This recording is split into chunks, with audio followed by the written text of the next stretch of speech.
Hello everyone, welcome to my new video. চলো আজকে তোমাদের সাথে শেয়ার করবো যে সরস্বতী পুজোর দিনটা আমি কেমন কাটালাম। তো প্রথম বেরিয়ে রেডি টেডি হয়ে আমি চলে গেছিলাম আমার দিদার বাড়ি। যেহেতু দিদার বাড়ি যেতেই হবে, ওখানে গিয়ে কিছুক্ষণ পুজো দেখলাম। এই যে আমার ভাই আরামসে মন দিয়ে পুজো করা দেখছে। তারপরে চলে যাই কলেজে। তো অবশ্য সেদিনকে আমার দিনের বেলা বেরোনোর ইচ্ছে ছিল না, আমি কোনোবারই সেরকম বেরোই না। তো এখানে যে আমার বন্ধু আর দুই বান্ধবী, এটা ফটো তুলতেই ব্যস্ত। আর আমরাও তুলেছি অবশ্য। দিয়ে এখানে আবার এনার ভাইকে পেয়েছে। অবশ্য আমরা দিদিরা ভাইকে পেলে আরও ফটো তুলিতে, যাই হোক। তারপরে স্যারের বাড়ি চলে গেছিলাম, ওখান থেকে সোজা সবাই বাড়ি। বিকেলে আমার বান্ধবী ফোন করে বলছে চল বেরোবো।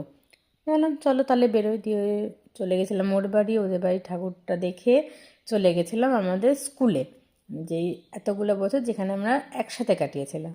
তো স্কুলের ঠাকুরটা দেখে এত সুন্দর লাগছিল আর কি বলবো।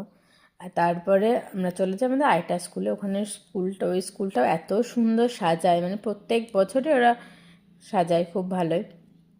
দিয়ে ভেতরে গিয়ে দেখি মানে এত ভিড়। আমি বলছি কেন বলতো এত ভিড় এখানে, এত কিছু। যাই হোক, আমরা যেটা আড্ডা ফাড্ডা মারছিলাম এরকমভাবে। দিয়ে এখানে একটু প্রোগ্রাম চলছিল, আর প্রোগ্রাম আর ঠাকুর দেখে চলে যায় আমাদের পাশের একটা ঠাকুর দেখতে। আর এই ঠাকুরটাও খুবই সুন্দর হয়েছিল।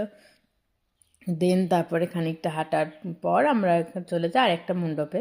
এখানে গিয়ে দেখি প্রোগ্রাম হচ্ছে। আর এই জায়গাটা এত সুন্দর সাজিয়েছে, আর প্রত্যেক বছরের মধ্যে ঠাকুরটা ওরা এত সুন্দর করে।